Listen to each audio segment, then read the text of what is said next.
Hi, I thought I'd very quickly film a nighttime skincare routine video. I have done a morning skincare routine video and I will try to remember to link it below, and that hasn't really changed all that much, so I'm not going to update it yet. But my nighttime skincare routine has changed a bit, and the reason it's changed is because about 3 or 4 months ago, I was trying out a lot of new things, using a lot of samples, and then I started using some coconut oil on my skin, which my skin did not like at all, and I broke out like crazy.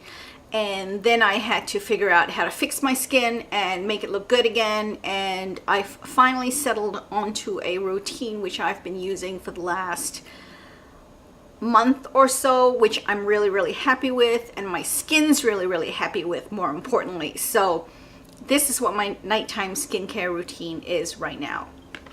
So I have my Clarisonic, and I use my Clarisonic, which is dripping on me, twice a week.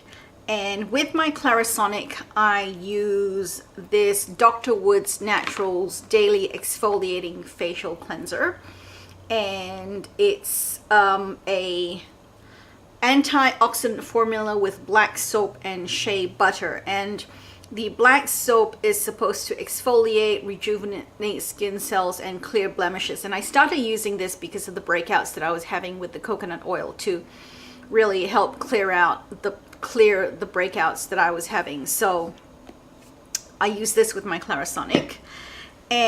But before I do that, I remove my makeup, and at the moment I'm using this Ombriolis makeup remover, which is a lotion micellar lotion, soothing and cleansing makeup remover, face, eyes, lips, for all skin types. And this is basically a, I guess, competitor to the Bioderma, and I really like it. It does a wonderful job removing makeup.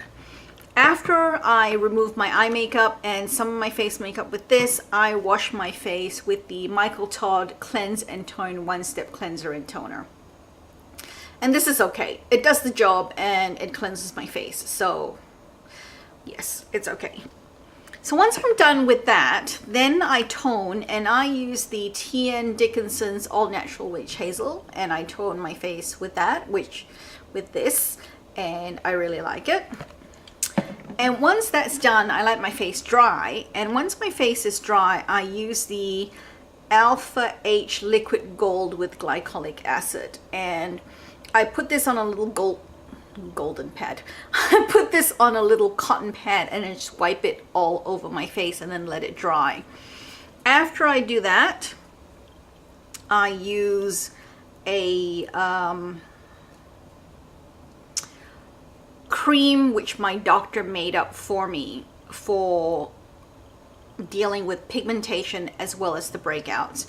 And this is it's just in a little bottle here. And I'm sorry, just covering up the private information. And it's, I don't know if you can read it, but it's basically 4% hydroquinone and 0.05% vitamin A cream.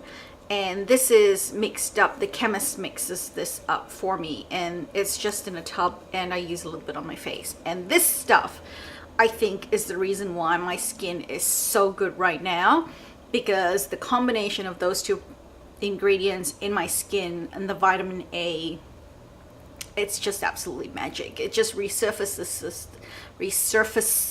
the skin, regenerates the skin, and smooths out the skin, and it deals with the blemishes and the breakouts and the pigmentation, and just, you know, I end up with a really nice smooth face. So I'm really happy with this product. And then for moisturizer, at the moment I am using Hope in a Jar by Philosophy, and I use this all over my face, and it's okay. It's, you know, doing a good job of moisturizing my face. It's got a little bit of salicylic acid in it, I think. No, not salicylic acid. ester of lactic acid for exfoliation. So, and I do like that on my skin. And I just really like my skin tends to react really, really well to the acids. So, you know, the glycolic acid from the Liquid Gold, the lactic acid from the Hope in a Jar. In general, the combination of the three things that I'm using on my face, which is the Liquid Gold, the hydroquinone and vitamin A cream, oops, dropped it, and the Hope in a Jar, like these three things together is just a really, really good combination for my skin right now. Now, what I want to say about the acids, because I don't want you to say, oh, you know, the acids are working, so I'll use them. You have to be careful with using any type of lactic acid, salicylic acid, glycolic acid on your face, because it takes a while for your skin to get used to it and build up to it. So if you are going to use something like that, don't use something which is very, very strong. Start with a lower concentrate and use it only every other night or every 2-3 nights until your face becomes accustomed to it. Otherwise, there can be redness, there can be irritation, and there can be peeling, which you might not want, because then, you know, you get dry patches and things like that all over your skin. The same goes with vitamin A. Vitamin A, depending on the strength you use, can be very, very strong, and it can be quite an active peel on your skin, and you can peel like you've had a bad sunburn. So also with the vitamin A, you know, whether you get a prescription strength vitamin A from your doctor, which comes in 0.01%, 0.25%, 0.05%, or 0.10%, you know, work your way up from the lowest, mildest version of the cream to a higher percentage as your skin becomes accustomed to it, and don't overdo it.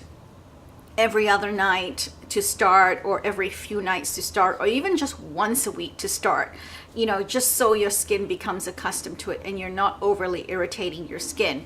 Because I remember I was at my holiday home and the only thing I had there was my 0.10 vitamin A cream. And I completely, you know, for some reason I kind of just forgot my own advice about the cream, and I kind of whacked it on my face and did it like 3 nights in a row. And by the 3rd morning or the 4th morning, you know, I had like a real, like some peeling on my face, like I'd been sunburned, and it was just a really mild, light peel, but it was fairly obvious, you know, you were peeling. But you know, the great thing is the peeling doesn't last for long. It'll last for a few days. You make sure you keep your skin moisturized, and then it goes away, and all the skin underneath that gets exposed is beautiful, bright, fresh, beautiful skin, which is a great thing. But you just don't want to hit your skin with something very, very active unless you're prepared for it, or unless, you know, you're not going to be going out for a while, or you're not going to be seeing people or wearing makeup, because with the peeling and things like that, you know, you just can't wear foundation because it'll just all show up and not look really, really good. So that is my very, very long proviso on if you decide to use acids or vitamin A creams on your face. Just be careful. If you're not sure, seek professional advice, you know, whether it's from your doctor or your dermatologist or even your, you know, beauty esthetician, you know, just do that. And if you just heard a loud sound, that was Steve sneezing, and it was a really loud sneeze, so I apologize for that.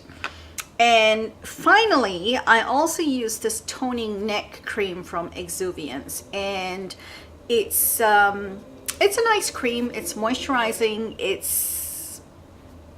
My neck is not unhappy with it. I can't tell if it's doing anything in particular for my neck, but it's not doing anything bad. It feels nice, and my skin's moisturized. But it says, developed exclusively for the fragile neck and décolletage, this potent firming and exfoliating treatment helps correct the telltale signs of premature aging and UV exposure. So yeah, it does that. And look, I can't tell if it's doing anything or reversing anything, but I can tell that it's not making things worse, and my skin feels nice. So I'm using it and I like it. Generally, I just use my moisturizer on my neck, or for my face on my neck, but because I have this, I just happen to be using it. But once I'm done with it, I'll just go back to whatever moisturizer I'm using. So that long rambling tirade is what I do for my nighttime routine when I'm taking off my makeup and looking after my skin. So thanks for watching. If you haven't already, please like, comment, and subscribe, and I will see you next time. Bye bye.